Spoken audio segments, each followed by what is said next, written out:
આમ તો એક મહાવરો બધાએ સાંભળ્યો હશે કે બાળપણમાં આપે તે ખવાય, જુવાનીમાં ભાવે તે ખવાય અને વૃદ્ધાવસ્થામાં ભાણામાં આવે એ ખવાય. આવું જ કંઈક શંકરસિંહ બાપુ સાથે થતું હોય એવું લાગે છે. ભાણામાં આવે છે એ ખાતા નથી અને બીજું જે છે એ ખાવું છે. કેમ આવું થાય છે શંકરસિંહ બાપુ સાથે? આવો જોઈએ આ અહેવાલમાં.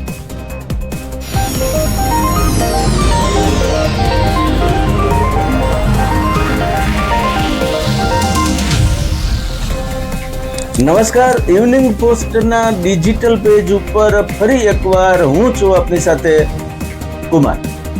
મિત્રો, આજની ન્યૂઝપેપરની એક હેડલાઇન્સ છે કે જો મનમોહન સિંઘ વડાપ્રધાન પદે રહ્યા ન હોત તો આજે રૂપિયાની સ્થિતિ 100 ને પણ પાર થઈ ગઈ હોત.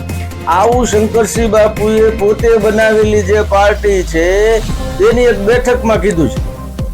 હવે શંકરસિંહ બાપુએ મનમોહન સિંહના વખાણ કેમ કર્યા? પ્રથમ મુદ્દો તો એ થાય છે, પાર્ટી જે બનાવી છે એ તો ચાલો સમજ્યા કે બાપુએ ભાજપ પછી નીકળ્યા પછી રાજપા ને એનસીપી ને કોંગ્રેસ ને હવે વળી પાછી આ માનો કે એમણે જે કઈ નામ રાખ્યું છે એ મુજબની પાર્ટી બનાવી.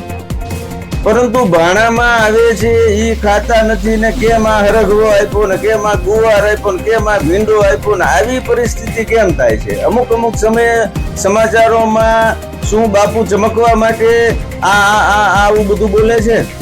આવા પણ પ્રશ્નો થાય એ સ્વાભાવિક છે. શંકરસિંહ બાપુ આમ જોઈએ તો રાજકારણના અઠંગ ખેલાડી માનવામાં આવે છે.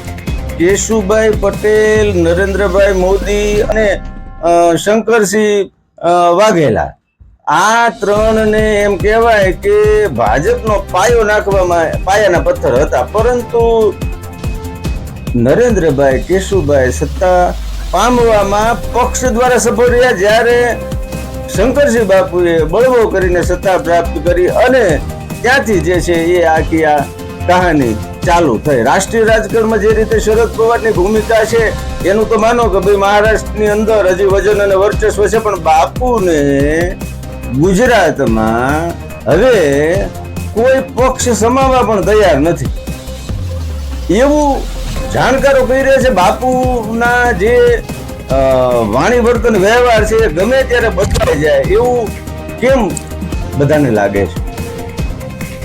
ક્ષત્રિયોના જે આંદોલન હતું ત્યારે પણ બાપુએ ભૂમિકા ભજવવા માટે એક બે પ્રયાસો કર્યા કે નિવેદનો કર્યા, પરંતુ એની કોઈ એ સમાજ ઉપર પણ અસર થઈ નહોતી. ઢળતી ઉંમરે શંકરસિંહ બાપુ જે રીતના પાર્ટીઓ બનાવે છે અથવા તો સર્કિટ હાઉસમાં અચાનક અમિતભાઈ શાહને મળે છે કે બીજા કોઈ રાષ્ટ્રીય કે મોટા વ્યક્તિને મળી અને સમાચારોની સુર્ખીઓમાં રહેવાનો આ એમનો પ્રયાસ છે. પાર્ટી બનાવશે, પાર્ટી બનાવી છે તો હવે આજે ગુજરાતમાં કોંગ્રેસ અને આમ આદમી પાર્ટીને પણ પ્રજા કંઈ ગણતી નથી, ગણકારતી નથી. હવે શંકરસિંહ બાપુની તો આખી જે પશ્ચાત ભૂમિકા જે છે એ સમાજ પ્રજા જાણે છે. ત્યારે આગામી સમયમાં મનમોહન સિંહના અત્યારે જે રીતે વખાણ કર્યા છે અથવા તો એમના નરેન્દ્રભાઈ આમાં પાછા પડ્યા છે, એમનો કહેવાનો ગુજરાતીમાં મતલબ આ હતો. હવે આમ કરવા પાછળ શું ફરી વખત કોંગ્રેસના દરવાજે દસ્તક મારવાની છે કે કોંગ્રેસને પોતાની બનાવેલી આ પાર્ટી સપોર્ટ કરશે એવું કહેવાનું? તો આવો સપોર્ટ લેશે પણ કોણ?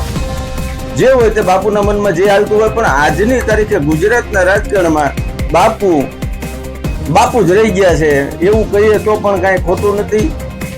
એક જેને કહી શકાય કે એ ક્યારેક કયું પગલું ભરશે અથવા તો એમના શબ્દોની કે એમની વાતની જન સમાજમાં કોઈ અસર પડે એવી પણ હાલ કોઈ સ્થિતિ નથી. ત્યારે શંકરસિંહ બાપુ આગળ શું કરે છે એ જોવું રહ્યું. આમ તો ગુજરાતીમાં એવું કહેવાય છે કે હું તને નડું તો તું મને શું દે, એવું તો કંઈક નથી ને. ઇવનિંગ પોસ્ટ ચેનલને આજે જ લાઈક કરો, શેર કરો, સબસ્ક્રાઇબ કરો. આભાર.